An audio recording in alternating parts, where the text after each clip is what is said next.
큰 힘이 되는 구독과 좋아요 부탁드립니다. 안녕하세요, 여러분. 오늘도 건강하고 행복한 하루 보내고 계신가요?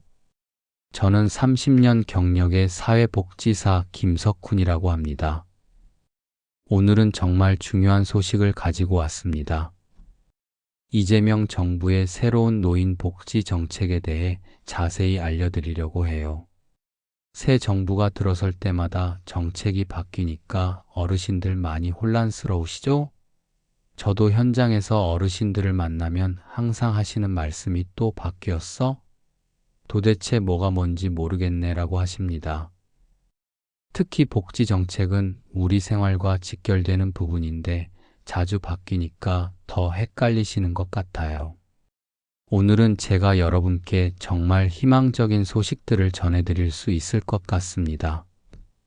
기초연금, 기초생활보장제도, 돌봄 책임제, 상병수당, 농식품 바우처까지 모든 것이 여러분에게 유리하게 바뀝니다.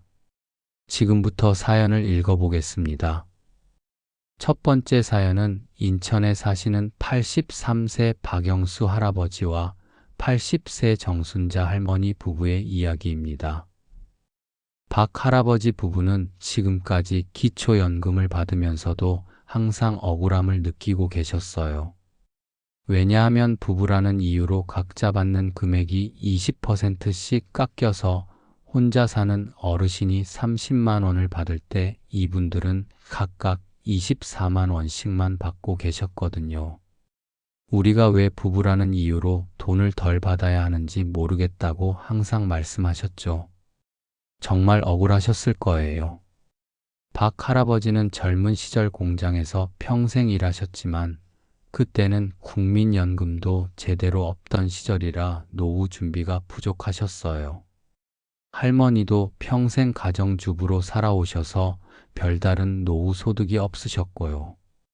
두 분이 받는 기초연금이 각각 24만 원씩 합쳐서 48만 원이 전부였는데 여기서 관리비, 난방비, 의료비를 빼고 나면 정말 빠듯한 생활이었어요. 특히 겨울철 난방비가 올라가면 정말 힘드셨답니다. 혼자 사는 옆집 할머니는 30만 원 받는데 우리는 둘이서도 48만 원밖에 못 받으니 더 어려워라고 하시면서 한숨을 쉬셨죠. 그런데 이번 이재명 정부에서 이 문제를 해결하기로 했습니다. 부부 감액을 완전히 없애겠다고 발표한 거예요. 내년부터 감액 비율을 10%씩 줄여서 5년 안에 완전히 없애겠다고 해요. 그러니까 내년에는 20%가 아니라 10%만 깎이고 그 다음 해부터는 아예 깎이지 않는 거죠. 이 소식을 들은 박 할아버지 부부는 정말 기뻐하셨어요. 그럼 우리도 각각 30만 원씩 받을 수 있다는 말인가요? 라고 물으시더라고요. 맞습니다. 완전히 폐지되면 부부도 혼자 사는 어르신과 똑같이 기초연금을 받을 수 있게 되는 거예요. 월 12만 원의 추가 수입이 생기는 셈이죠. 1년이면 144만 원이나 되는 큰 금액이에요. 박 할아버지는 그 돈이면 겨울에 난방비 걱정 없이 따뜻하게 지낼 수 있을 것 같다고 정말 기뻐하셨어요. 할머니도 이제 손자들 용돈도 조금씩 줄 수 있겠다며 눈시울을 붉히셨답니다. 더 좋은 소식은 기초연금 금액 자체도 물가 상승률에 맞춰서 매년 조금씩 올라갈 예정이라는 거예요. 이건 정말 반가운 소식이죠. 두 번째 사연은 부산에 사시는 75세 김영호 할아버지의 이야기입니다. 김 할아버지는 정말 어려운 상황에 계셨어요. 오래된 연립주택에서 혼자 사시는데 무릎이 아프셔서 일도 못하시고 소득이 거의 없으셨거든요. 그런데 문제는 서울에서 직장 다니는 아들 때문이었어요. 아들이 회사원이라는 이유로 아버지가 기초생활보장 혜택을 받을 수 없었던 거예요. 바로 부양의무자 기준 때문이었죠. 김 할아버지는 이렇게 말씀하셨어요. 아들이 서울에서 직장 다닌다고 해서 나는 한 푼도 못 받는데 아들은 자기 가족 먹여 살리기도 바쁘다면서 한숨을 쉬셨죠. 실제로 아들은 서울에서 아내와 두 자녀를 키우면서 주택 대출금까지 갚고 있어서 아버지를 도와드릴 여력이 없었어요. 그렇다고 부산에 계신 아버지를 모시고 살기에는 집도 좁고 현실적으로 어려웠고요. 김 할아버지는 아들한테 부담 주기 싫어서 도움 달라는 말도 못하겠다며 혼자 끙끙 앓고 계셨어요. 쌀이 떨어져도 며칠을 굶으면서 버티시곤 했답니다. 무릎이 아파서 병원에 가야 하는데도 의료비가 부담돼서 계속 미루시고 난방비 아끼려고 겨울에도 두꺼운 옷을 여러 벌 입고 지내셨어요. 이런 상황이 3년이나 계속됐어요. 주변 이웃들이 안타까워하면서 여러 번 주민센터에 문의해봤지만 부양 의무자 기준 때문에 계속 거절당했답니다. 그런데 이번 이재명 정부에서 이 부양 의무자 기준을 완전히 없애기로 했습니다. 자녀의 소득과 상관없이 어르신 본인의 소득과 재산만 보고 혜택을 드리겠다는 거예요. 이 소식을 들은 김 할아버지는 정말 기뻐하셨어요. 그럼 이제 나도 생계급여를 받을 수 있다는 말인가요? 라고 물으시더라고요. 네, 맞습니다. 이제는 아들의 소득과 상관없이 할아버지 본인의 상황만 보고 지원해 드릴 수 있게 되는 거예요. 더 좋은 점은 생계급여 기준도 높여서 더 많은 분들이 혜택을 받을 수 있도록 할 예정이라는 거예요.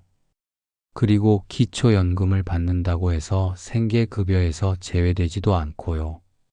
김 할아버지는 이제 병원도 마음 놓고 갈 수 있고 겨울에 난방도 켤 수 있겠다며 정말 안도하셨어요. 아들도 아버지가 국가 지원을 받으시니까 마음이 한결 편해진다고 말씀하셨답니다. 세 번째 사연은 대전에 사시는 81세 이정숙 할머니의 이야기입니다. 이 할머니는 작년에 뇌졸중으로 3개월간 입원하셨어요. 갑자기 쓰러지셔서 응급실로 실려갔는데 다행히 생명에는 지장이 없었지만 회복하는데 오랜 시간이 걸렸죠. 문제는 간병비였어요.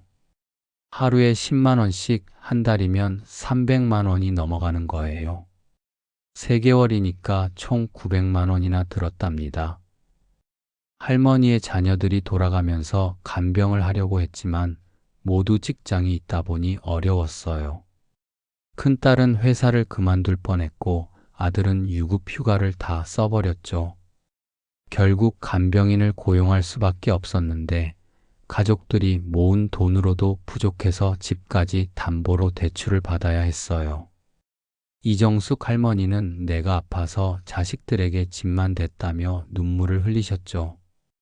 자녀들은 어머니 건강이 가장 중요하다고 위로했지만 경제적 부담은 정말 컸어요.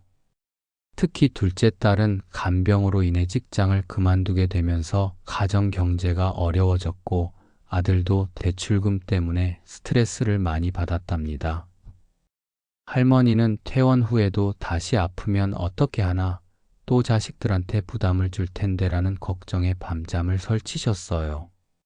그런데 이번 이재명 정부에서 이런 간병비 부담을 줄이기 위해 획기적인 정책을 발표했습니다. 건강보험에서 간병비의 최소 50% 이상을 지원하겠다는 거예요. 그러니까 하루 10만 원 간병비 중에 5만 원은 국가가 내주는 거예요. 한 달이면 150만 원, 3개월이면 450만 원을 국가에서 지원해주는 셈이죠. 이 소식을 들은 이정숙 할머니는 그럼 다음에 아프더라도 자식들한테 그렇게 큰 부담을 주지 않을 수 있다는 말인가요? 라고 물으시더라고요. 맞습니다. 이렇게 되면 가족들의 부담이 정말 많이 줄어들겠죠. 할머니도 마음 놓고 치료받으실 수 있고요. 게다가 방문간호와 방문요양 서비스도 확대한다고 해요. 거동이 불편해서 병원에 가기 힘든 어르신들을 위해 의료진이 직접 집으로 찾아가는 서비스를 더 늘리겠다는 거죠. 할머니는 우리 같은 노인들을 위해 이런 정책을 만들어주니 정말 고맙다며 기뻐하셨어요. 자녀들도 이제 어머니가 아프셔도 조금은 안심이 된다고 말씀하셨답니다.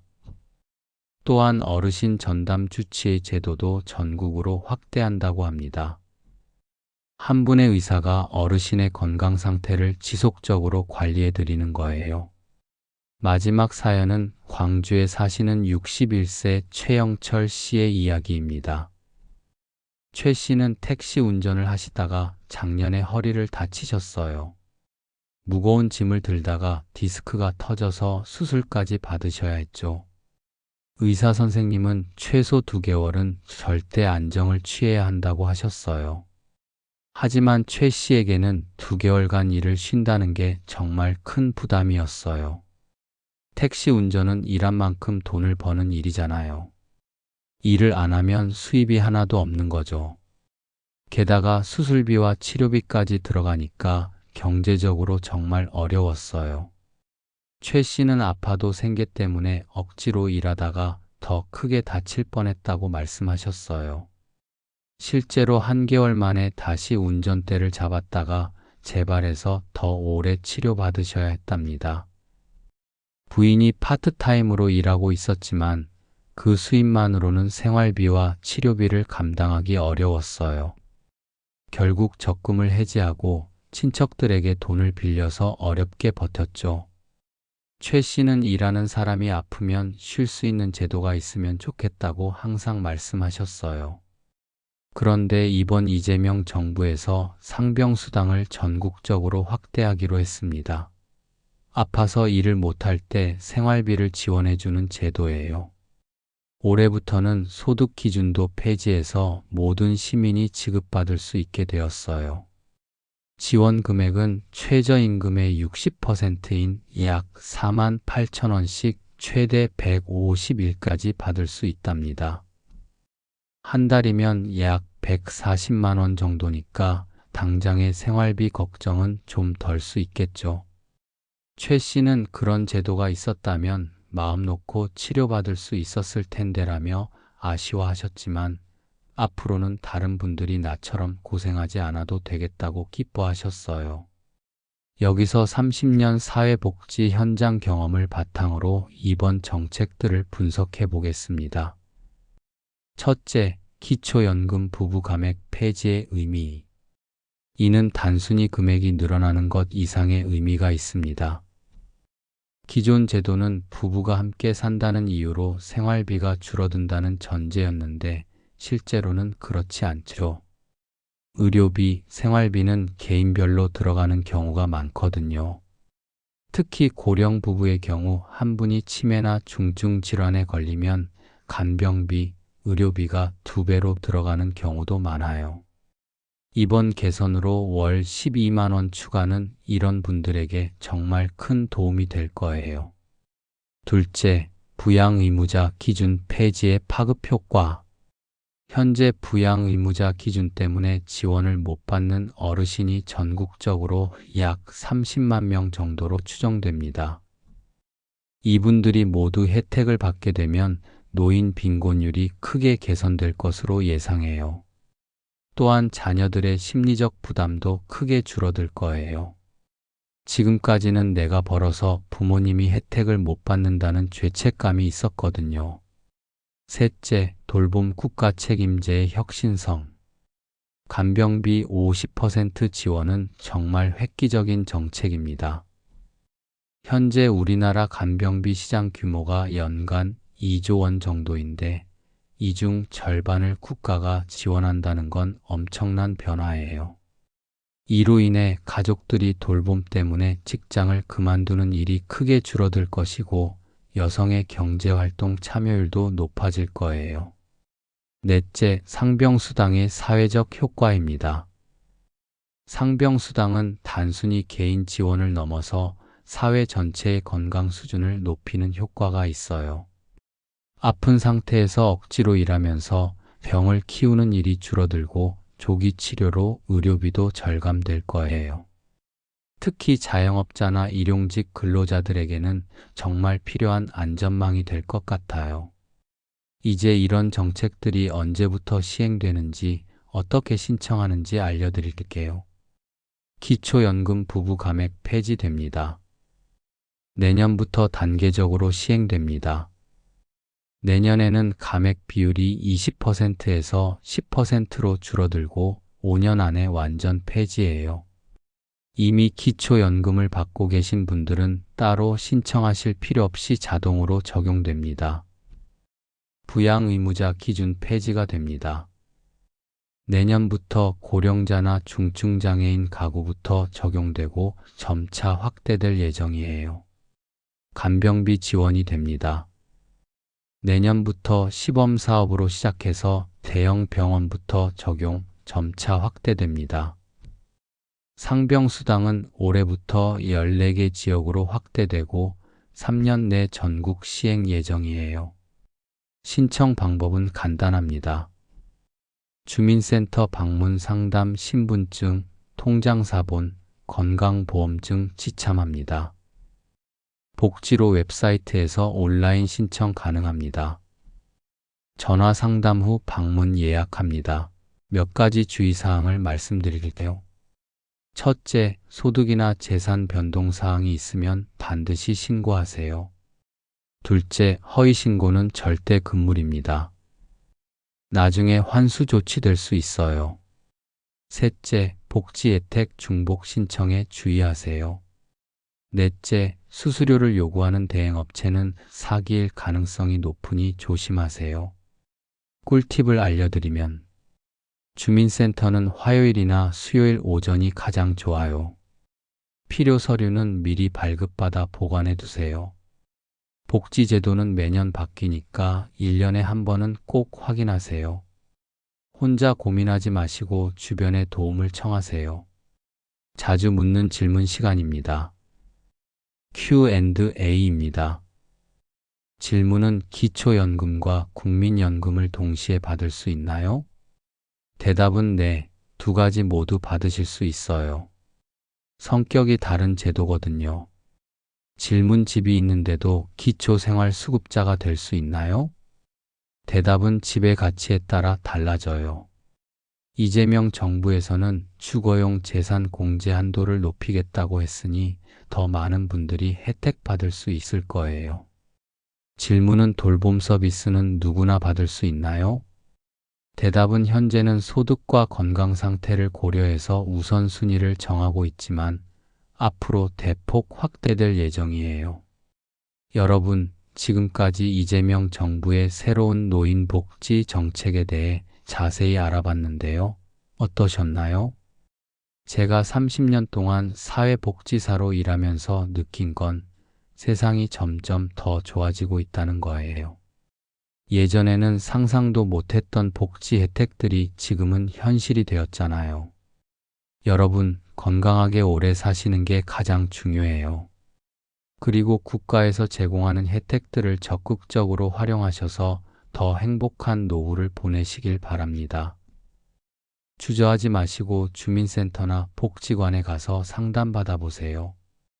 여러분이 받을 수 있는 혜택이 생각보다 많을 거예요.